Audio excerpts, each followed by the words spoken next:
السلام علیکم ناظرین، گلوبل میمن ٹی وی کے نیوز بلیٹن کے ساتھ میں ہوں بشرا خان۔ سب سے پہلے شامل کریں گے نیوز ہیڈ لائنز۔ پالیسی تبدیل نہیں ہوئی، پاکستان افغان مہاجرین کی میزبانی جاری رکھے گا۔ ترجمان دفتر خارجہ کا کہنا ہے کہ پاکستان افغان مہاجرین نہیں بلکہ غیر قانونی مہاجرین کے خلاف ہے۔ پاکستانی کرکٹ ٹیم کی سیکیورٹی بھارت کی ذمہ داری ہے۔ عثمان ڈار کا سیاست اور پی ٹی آئی چھوڑنے کا اعلان، نئی بوتل میں پرانا مشروب۔ عثمان ڈار کے interview per P T I کا رد عمل۔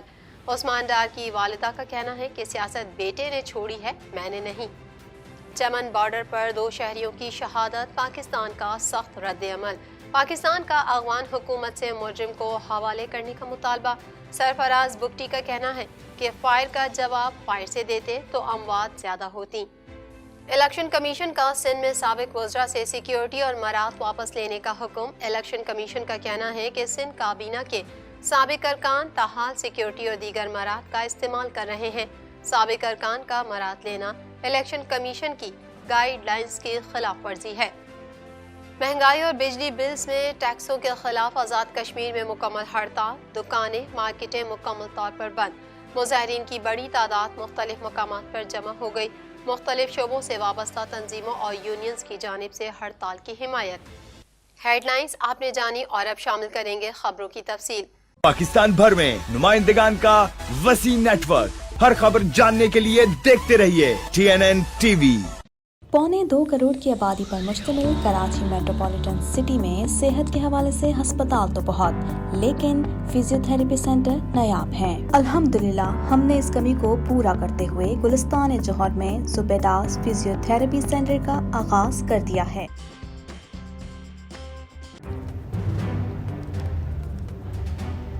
Islamic Finance TV, the only TV channel of the fastest growing Islamic economy in the world and the prime mover of Islamic finance news. Follow us on our social media handles and watch our reports and educational program at www.islamicfinancetv.com. For advertisement, please contact us at islamicfinancetv@gmail.com.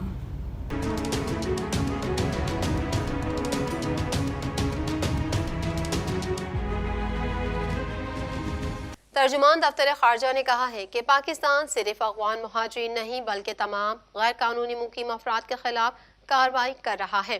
Afghan مہاجرین سے متعلق policy میں کوئی تبدیلی نہیں آئی۔ ترجمان دفتر خارجہ نے کہا ہے کہ پاکستان صرف افغان مہاجرین نہیں بلکہ تمام غیر قانونی مقیم افراد کے خلاف کارروائی کر رہا ہے۔ افغان مہاجرین سے متعلق پالیسی میں کوئی تبدیلی نہیں آئی۔ ہفتہ وار بریفنگ میں ترجمان دفتر خارجہ نے مزید کہا کہ بھارت پاکستان مخالف پروپیگنڈے میں مصروف رہتا ہے، جبکہ پاکستان میں دہشت گردانہ کارروائیوں میں بھی ملوث بھارت ہے۔ سازگار ماحول پیدا کرنا بھارتی حکومت کی ذمہ داری ہے۔ پاکستانی کرکٹ ٹیم کی سیکیورٹی میزبان ملک کا فرض ہے۔ ترجمان دفتر خارجہ ممتاز زہرا بلوچ نے کہا کہ حالیہ فیصلے سے قانونی طور پر مقیم افغان مہاجرین متاثر نہیں ہوں گے۔ فیصلہ غیر قانونی افغان باشندوں سے متعلق ہے، جن کے پاس ویزا یا دستاویزات نہیں ہوں گے، ان کے خلاف کارروائی ہوگی۔ اس پالیسی کا تعلق کسی خاص ملک سے نہیں بلکہ سب سے ہے۔ انہوں نے کہا کہ پاکستان افغان ٹرانزٹ ٹریڈ کے خلاف نہیں بلکہ افغان ٹرانزٹ ٹریڈ کے غلط استعمال کے خلاف ہے۔ پاکستان کی افغان مہاجرین سے متعلق پالیسی میں کوئی تبدیلی نہیں ہوئی۔ پاکستان نے لاکھوں مہاجرین کی کھلے دل سے برسوں میزبانی کی ہے۔ پاکستان افغان مہاجرین کے خلاف نہیں بلکہ غیر قانونی مہاجرین کے خلاف ہے۔ ترجمان کا کہنا تھا کہ پاکستان افغان مہاجرین سمیت تمام غیر قانونی رہائش پذیر باشندوں کے خلاف کارروائی کر رہا ہے، کسی خاص شہریت کے خلاف نہیں ہے۔ پاکستان اس حوالے سے افغان عبوری حکومت کے ساتھ بات چیت جاری رکھے گا۔ پاکستان اور افغان وزرائے خارجہ کی تبت میں بین الاقوامی کانفرنس کی سائیڈ لائن پر ملاقات ہوگی، جس میں 2 طرفہ معاملات پر خصوصی گفتگو کی جائے گی۔ ملک میں انتخابات کے حوالے سے بات کرتے ہوئے ترجمان دفتر خارجہ کا کہنا تھا کہ بین الاقوامی الیکشن مبصرین کے حوالے سے الیکشن کمیشن نے خط لکھا ہے۔ انہوں نے کہا کہ حکومت الیکشن کمیشن کے ساتھ شفاف انتخابات کے انعقاد کے لیے تعاون کرے گی۔ ترجمان کے مطابق پاکستان اور GCC کے درمیان مذاکرات کامیابی سے مکمل ہوئے ہیں۔ فریقین کے مابین آزادانہ تجارتی معاہدے پر پیش رفت ہوئی ہے۔ پاکستان نے جنیوا میں OIC گروپ کے ساتھ مل کر نفرت، منافرت اور امتیاز کے خاتمے کے لیے ایک تقریب کا انعقاد کیا۔ ترجمان نے مزید کہا کہ بھارتی قابض فوج کا جموں کشمیر میں مظالم کا سلسلہ جاری ہے۔ ستمبر کے مہینے میں 13 بے گناہ کشمیریوں کو قتل کیا گیا۔ یہ مظالم جنیوا کنونشن، اقوام متحدہ کے طے کردہ انسانی حقوق کی کھلی خلاف ورزی ہے۔ ترجمان دفتر خارجہ نے مزید کہا کہ مسئلہ فلسطین پر پاکستان کی پالیسی بڑی واضح ہے، پاکستان فیصلے اپنے قومی مفاد میں لے گا۔ PTI نے عثمان ڈار کے انٹرویو کو نئی بوتل میں پرانا مشروب قرار دے دیا۔ ترجمان تحریک انصاف نے رد عمل دیتے ہوئے کہا ہے کہ 24 روز تک لاپتہ عثمان ڈار کی ٹی وی پر رونمائی صورتحال کو بے نقاب کرتی ہے۔ مزید جانیں گے اس رپورٹ میں۔ PTI نے عثمان ڈار کے انٹرویو کو نئی بوتل میں پرانا مشروب قرار دے دیا۔ ترجمان تحریک انصاف نے رد عمل دیتے ہوئے کہا کہ 24 روز تک لاپتہ عثمان ڈار کی ٹی وی پر رونمائی صورتحال کو بے نقاب کرتی ہے۔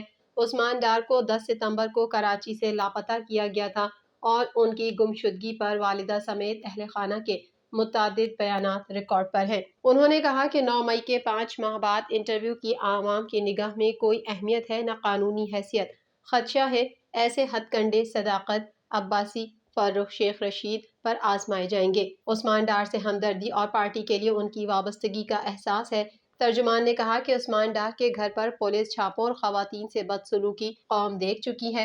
عثمان ڈار کی فیکٹری اور رہائش گاہ پر تالے بھی پوری قوم دیکھ چکی ہے۔ جسمانی و ذہنی تشدد اور جبر کے آثار عثمان ڈار کی کانپتی آواز سے واضح ہیں۔ ترجمان نے کہا کہ PTI کو میسر عوامی تائید کی گواہی خود عثمان ڈار نے دی۔ 9 مئی کے واقعات کی عدالتی کمیشن کے ذریعے تحقیقات کرائی جائیں اور عوام کو ووٹ کا حق دینے کے لیے 90 روز میں انتخاب کرائے جائیں۔ PTI کے سابق رہنما عثمان ڈار کی والدہ کا اپنے بیٹے کے انٹرویو کے بعد اہم بیان سامنے آ گیا، جس میں انہوں نے نون لیگی رہنما خواجہ آصف کو آڑے ہاتھوں لیا۔ سماجی رابطے کی ویب سائٹ ایکس پر جاری ایک جذباتی پیغام میں انہوں نے بھی سیاست میں قدم رکھنے کا اعلان کر دیا۔ والدہ عثمان ڈار کا کہنا تھا کہ میں چیئرمین PTI کے ساتھ ڈٹی ہوئی تھی اور ڈٹی رہوں گی۔ سیاست میں نے نہیں چھوڑی، اب میدان میں آؤ دیکھو کیا ہوگا۔ ویڈیو پیغام میں خواجہ آصف کو مخاطب کرتے ہوئے ان کا کہنا ہے کہ سیاست عثمان نے چھوڑی ہے، میں نے نہیں۔ انہوں نے کہا جو تم چاہتے تھے تم نے کر لیا، اب میں تمہارا مقابلہ کروں گی۔ اب سیاسی میدان میں پتہ چلے گا کہ میں شیر کا کیا حشر کرتی ہوں۔